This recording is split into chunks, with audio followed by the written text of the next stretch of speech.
Admit it, how many UFOs do you have? UFOs meaning unfinished objects. Works in progress. This is my UFO drawer right here. And it's not full, but there's stuff in there. We all have this issue sometimes that we end up with half-finished projects that we lose the enthusiasm for, or we hit a sticking point and we just stop and pick up something shinier. So I had a great letter about this from Marjolaine, who said, "My biggest challenge in sewing is keeping my to-do list organised. I like to have multiple projects at once so I can jump between them to give my brain a change of pace every now and then. But new shiny projects are always more tempting than that work in progress where you weren't quite sure how to tackle the next part. And then the change of pace becomes an excuse not to continue that project. I know this, but I'm finding it hard to break through this pattern and actually pick up that work in progress that I want to finish. But the longer I leave it to ponder my next step, the harder it is to go back to it, and the longer my to-do list gets." So, this is the UFO project. We are going to tackle UFOs this week. So, first of all, with your UFOs, it doesn't have to be complete to be successful. You're assuming when you maintain your pile of UFOs, you're assuming that the point has to be to finish them all. That isn't necessarily the case, because finishing a project is not necessarily what makes it successful. It may be that a project teaches you a particular method or technique, and after you've done that part, the project doesn't really have much purpose anymore. Maybe you found that you half finished it, you wore it half finished, you're not really excited about it anymore, you don't think you're actually going to wear it.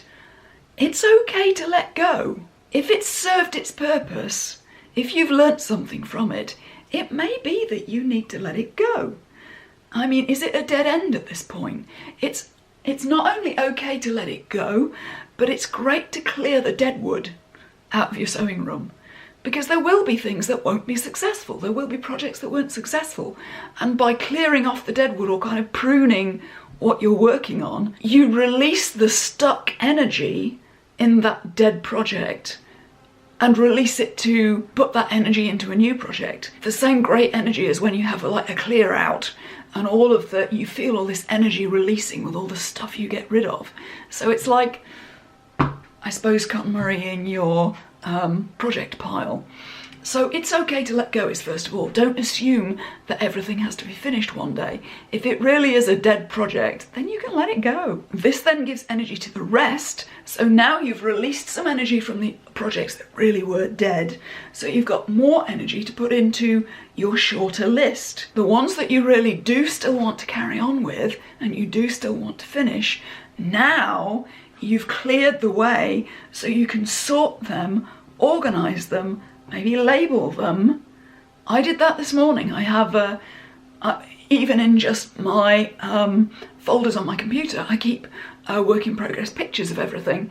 And there were folders in there for projects that I abandoned 5 or 10 years ago, and I'm never going to go back to them. And it felt great to clear them out so that I could then organise the rest of them into a much shorter list.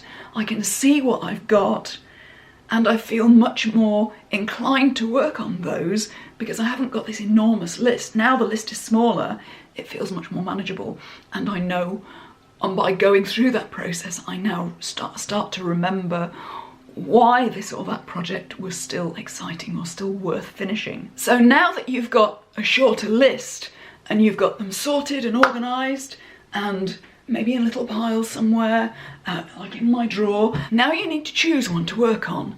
And for this, I suggest doing the same as financial experts tell you to do when you're paying off your credit cards. They always say that the first thing is to take the one with the smallest debt on it and pay that one off first, because you get an easy win, or an easier win, by getting that one cleared, again, you clear energy to pay off the bigger ones. So do the same with your projects. Think of each one as, you know, a debt on a credit card perhaps for a minute, and think which one has the least distance to go to finish it. Which of them is going to be the easiest to finish? Go for that one first. Finish that one first, and again, that clears it off the to-do list. So now you've got some energy freed up again, and more energy than before to give to the slightly harder ones or the slightly more tricky ones. And that's a great way to then work through the whole list. But it's okay to have a couple of UFOs. It's okay to have a couple of works in progress. Because if you had absolutely no projects on the go, if you had absolutely no to-dos, I think I might get paralysed by what to do next. So I kind of think it's a good idea to have 1 or 2 works in progress that are sitting there that you can pick up, because it can be easier sometimes to pick up an existing project where you know what to do and the thinking might be already done, than it is to start a whole new project and be thinking about buying fabric or finding a pattern or whatever. It can be nice to have something you just pick up.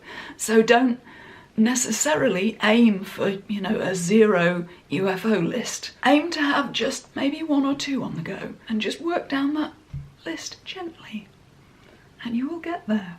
So I hope that gives you ideas to tackle your first UFO. Tell me in the comments below which is the UFO you're going to tackle first. And even show me in your stories on Instagram and tag me so we can see you finishing a UFO this week. So I look forward to seeing your pictures and seeing your comments. I do read them all. I'll see you soon.